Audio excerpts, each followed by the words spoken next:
स्वागत है आपका यस न्यूज़ कर्नाटक एक्सप्रेस में। मैं आपके साथ सुफियान हूँ। आइए आज की खबर पर नजर डालते हैं।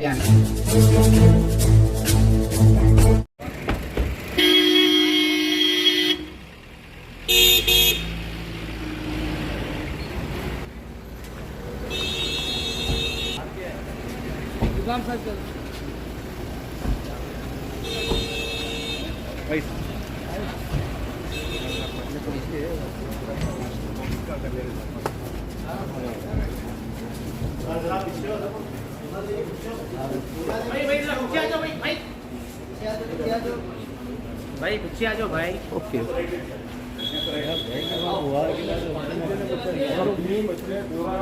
मैं सैयद मोहम्मद अली अल हुसैनी, सज्जादा नशीन दरगाह हज़रत ख्वाजा बंदा नवाज।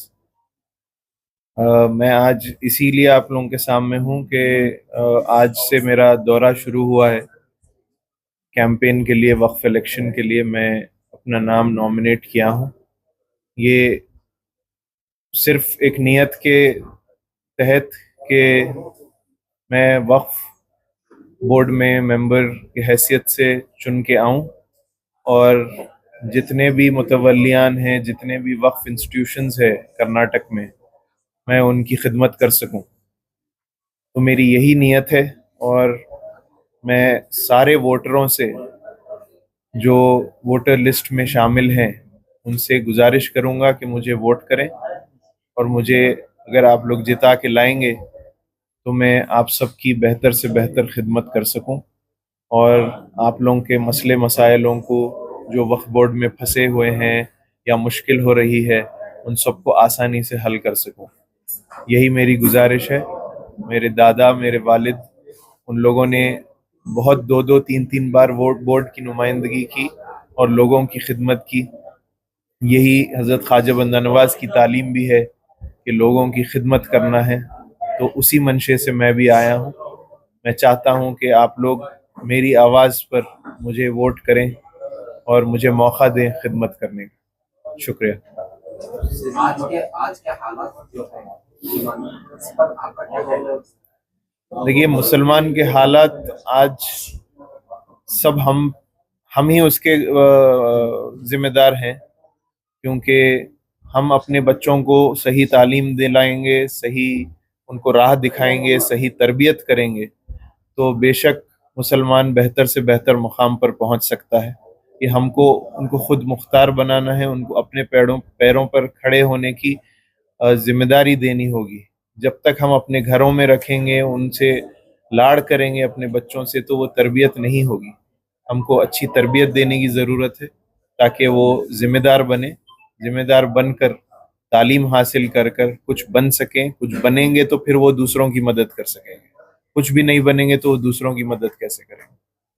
तो यही है आज की हालत मुसलमानों की। हमको चाहिए कि तालीम से इनको आरास्ता करें, इनको तालीम पर डालें। सब माँ बाप की मैं गुजारिश करूँगा कि अपने बच्चों को तालीम दिलाएं और बेहतर से बेहतर इंसान बनाएं। मुतवल्ली को लेकर आज तक इतनी सियासत नहीं हुई है, क्योंकि ये बात ज्यादा से ज्यादा सियासत की ये चल रहा है।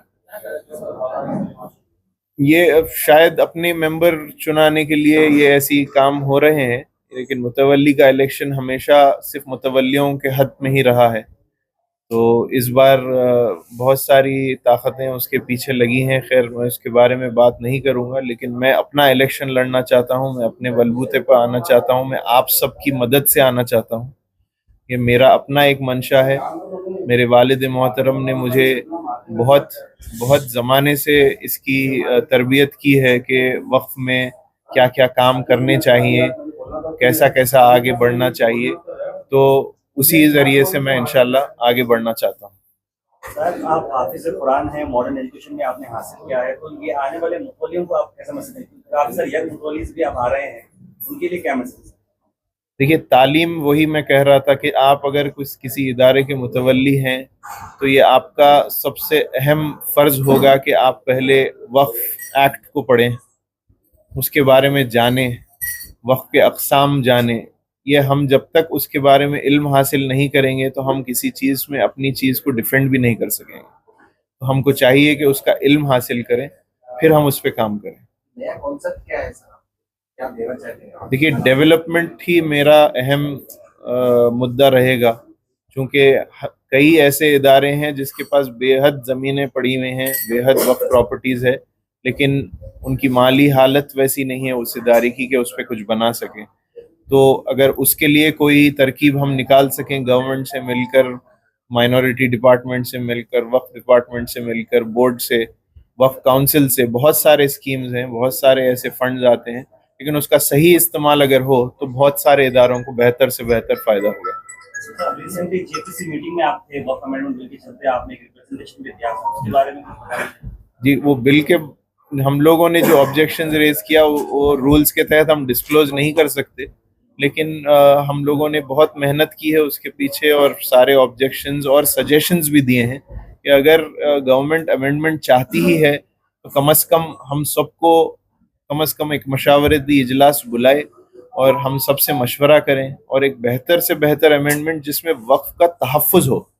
वक्फ का अगर तहफ़्फ़ुज़ ही ना हो तो फिर वक्फ करके फ़ायदा ना होगा, और ये शरीयत और हमारे दीन में वक्फ की बहुत अहमियत है, और ये वक्फ इसीलिए किया जाता है कि वो प्रॉपर्टी या वो इदारा कभी भी ता क़यामत तक वहीं पर रहे, जैसा बना है, जिस मंशे के लिए बना है वही मंशे के लिए रहे। तो ये वक्फ की तहफ़्फ़ुज़ करना ही हमारा अहम मुद्दा रहेगा। बीजेपी से बहुत सारे लोग वक्फ हटाओ, देश बचाओ का नारा लगाकर 3-4 दिन रैली करते हैं, धरना पर बैठे हैं। जी, इसके बारे में आपको क्या कहना है? नहीं, वही मैं बता रहा था ना। देखिए, अमेंडमेंट वो लोग चाहते हैं अगर है कि अमेंडमेंट लाएं ऐसा कि वक्फ को ख़त्म किया जाए, तो ये हमको तो उसके खिलाफ ऑब्जेक्ट तो करना पड़ेगा, ऑब्जेक्शंस भी रेज करेंगे। और वही मैं बता रहा था कि अगर अमेंडमेंट लाना ही है तो सही अमेंडमेंट लाएं, ऐसा ना हो कि हमारी वक्फ के जायदाद ही चले जाएं पूरे गवर्नमेंट। हमको बचाना भी है और जो है वक्फ को एक अच्छे सही अमेंडमेंट के तहत उसकी तहफ़्फ़ुज़ भी करना है। सर, वक्फ आज तक गरीब लोगों को ज्यादा से ज्यादा, इनके परसेंटेज के हिसाब से ज्यादा से ज्यादा गरीब लोगों को पहुंचाने, ये बहुत सारे कहना है। वो सही बात है, क्योंकि देखिए, आप वक्फ का कैसे पहुंचेगा गरीबों के पास, ये देखने की ज़रूरत है कि उसमें किस किस हिस्सों को पहुंचा सकते हैं, किस किस तरीके से उसका फ़ायदा उठा सकते हैं। ये होकर वक्फ इदारों को जब तक डेवलप नहीं किया जाएगा तो गरीबों को उसका फ़ायदा नहीं होगा।